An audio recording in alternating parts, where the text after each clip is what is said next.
When I was 10, I learned how to juggle.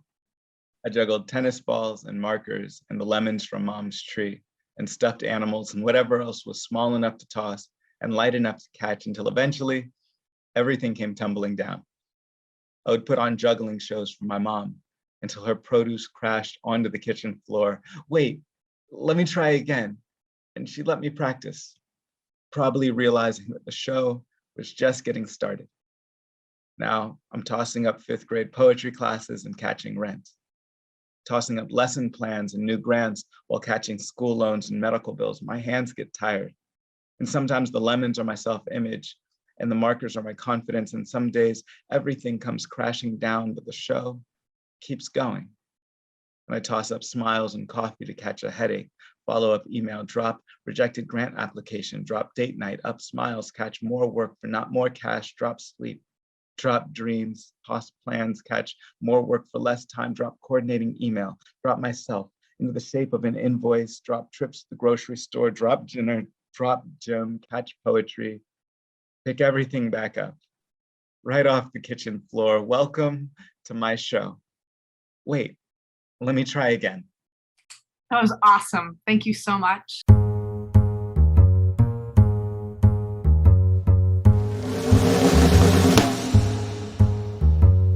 I'm Michelle Holt, the Arts and Restorative Learning Coordinator at the San Mateo County Office of Education, and I'm so honored to be here today with Mike Taylor, Executive Director of Bay Area Creative.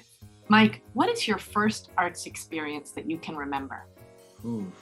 So my first arts experience, I'd really have to describe it as any Sunday in church listening to like the youth pastor tell some sort of story or like parable that was always connected in a metaphor to your life. Like sometimes a kid's taking swim lessons and the swim instructor is looking a different direction, and all of a sudden that kid starts drowning. And sometimes life is like that.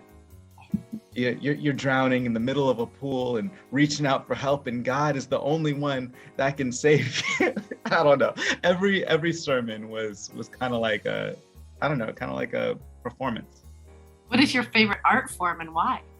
Spoken word, specifically slam poetry, is definitely my favorite art form because you have to really concisely express yourself and making a huge connection with your audience. And that's both an emotional connection as well as a logical connection for whatever your story is, or whatever the point is that you're trying to get across. So it's really entertaining while emotionally there and makes you think too. Thank you. Why do you value the arts for students? Students gain so much from arts and poetry and film and being able to tap into that creative side. With slam poetry, the communication element really helps because in whatever field or job or position that you find yourself in, you're going to have to connect to people. You're going to have to express whatever your goals, the company's goals, whatever projects that you're on. 99% of them take a lot of communication with people, and spoken word in particular does that. Awesome. How are you making a space for the arts in your sphere of influence?